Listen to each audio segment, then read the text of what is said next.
बोली राजा रामचंद्र भगवान की जय। आज दशरथ जी के मन में ग्लानि हुई क्योंकि उनको कोई संतान नहीं थी।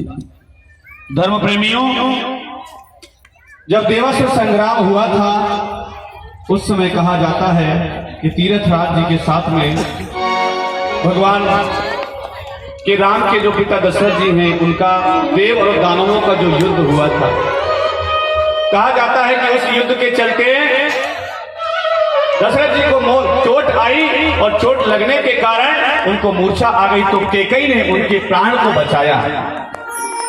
तब कैकेयी को 2 वरदान दे दिए। कैकेयी, मैं तुझे 2 वरदान देता हूं, तू मांग ले क्या चाहती है। तो कह दिया समय आने पर मैं मांग लूंगी।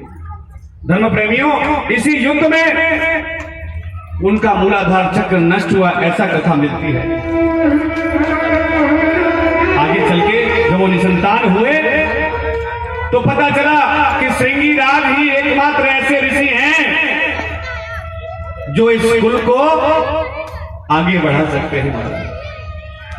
श्रृंगीराज ही एकमात्र ऐसे ऋषि हैं जो पुत्र पैदा करने की पद्धति को जानते हैं।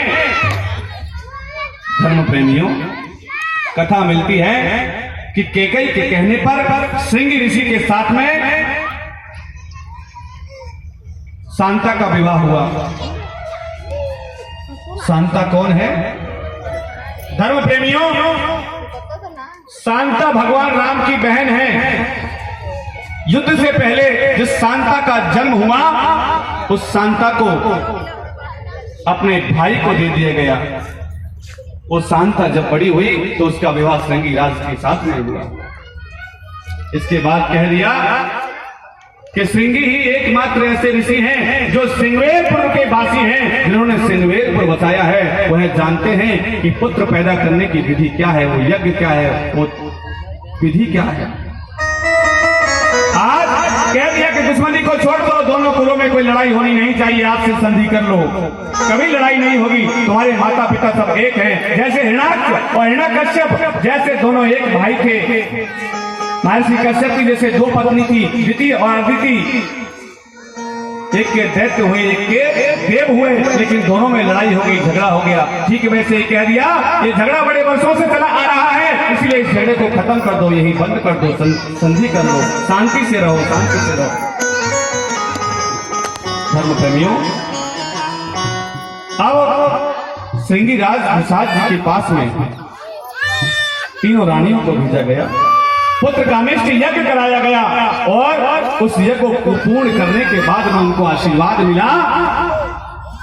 कहा जाता है धर्म प्रेमियों 41 दिन तक यह यज्ञ हुआ। 41 दिन पूर्ण होने के बाद उनको वापस भेज दिया गया, क्योंकि आज भी एक परंपरा चालू है समाज में, अगर किसी को बच्चे नहीं होते तो डॉक्टरी ट्रीटमेंट लेते हैं कि नहीं लेते हैं? लेते हैं महाराज। एक पद्धति और है जो डॉक्टर लोग करते हैं महाराज, अगर पिता बनने के लायक व्यक्ति ना हो तो धर्म प्रेमियों उसका स्पंप लेकर के वह साइंटिफिक तरीके से माताओं में प्रवेश कराता है और बच्चे उत्पन्न कराता है, क्योंकि आज का युग जो है साइंस का युग है महाराज। आज बच्चा पैदा करना कोई बड़ी बात नहीं। आज के समय में संतान बहुत कम है, क्योंकि बहुत ज्यादा डेवलप कर गया है हमारा भारत देश। अलग अलग तरीके से, अलग अलग पद्धति से संतान पैदा की जा सकती है। ठीक वैसे ही